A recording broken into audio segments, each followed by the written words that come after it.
ازمودہ سبق۔ ایک گاؤں میں ایک باپردہ خاتون رہتی تھی جن کی ڈیمانڈ تھی کہ شادی اس سے کرے گی جو انہیں باپردہ رکھے گا۔ ایک نوجوان اس شرط پر نکاح کے لیے رضامند ہو جاتا ہے۔ دونوں کی شادی ہو جاتی ہے، وقت گزرتا رہتا ہے، یہاں تک کہ ایک بیٹا ہو جاتا ہے۔ ایک دن شوہر کہتا ہے کہ میں سارا دن کھیتوں میں کام کرتا ہوں، کھانے کے لیے مجھے گھر آنا پڑتا ہے جس سے وقت کا ضیاع ہوتا ہے، تم مجھے کھانا کھیتوں میں پہنچا دیا کرو۔ بیوی راضی ہو جاتی ہے۔ وقت گزرتے گزرتے ایک اور بیٹا ہو جاتا ہے جس پر شوہر کہتا ہے کہ اب گزارا مشکل ہے، تمہیں میرے ساتھ کھیتوں میں ہاتھ بٹانا پڑے گا۔ یوں وہ باپردگی سے نیم پردے تک پہنچ جاتی ہے اور تیسرے بیٹے کے پیدائش پر اس کا شوہر مکمل بے پردگی تک لے آتا ہے۔ وقت گزرتا رہتا ہے، یہاں تک کہ اولاد جوان ہو جاتے ہیں۔ ایک دن یوں ہی بیٹے بیٹے شوہر ہنسنے لگتا ہے۔ بیوی سبب پوچھتی ہے تو کہتا ہے کہ بڑا تو پردہ پردہ کہتی تھی، آخر کار تیرا پردہ ختم ہو گیا۔ کیا فرق پڑا پردے اور بے پردگی کا زندگی، تو اب بھی ویسی ہی گزر رہی ہے۔ وہ بولتی ہے کہ تم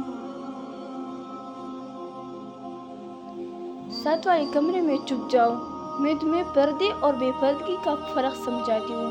شوہر کمرے میں چھپ جاتا ہے۔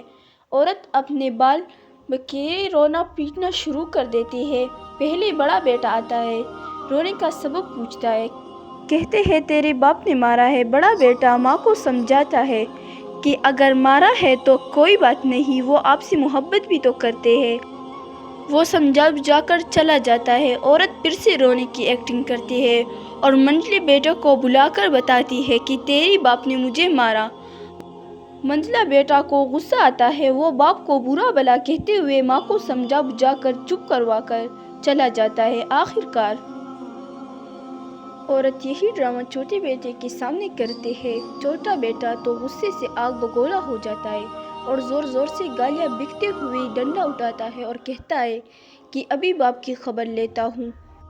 پھر عورت شوہر کو بلا کر بولتی ہے کہ پہلا میرا پردے کے وقت پیدا ہوا تھا، اس نے تیرا پردہ رکھا، دوسرا نیم پردے کے زمانے میں پیدا ہوا تو تیری آدھی لاج رکھ لی، جبکہ تیسرا جو مکمل بے پردگی کے زمانے میں ہوا تو وہ مکمل طور پر تیرا عزت کا پردہ اتارنے گیا ہے۔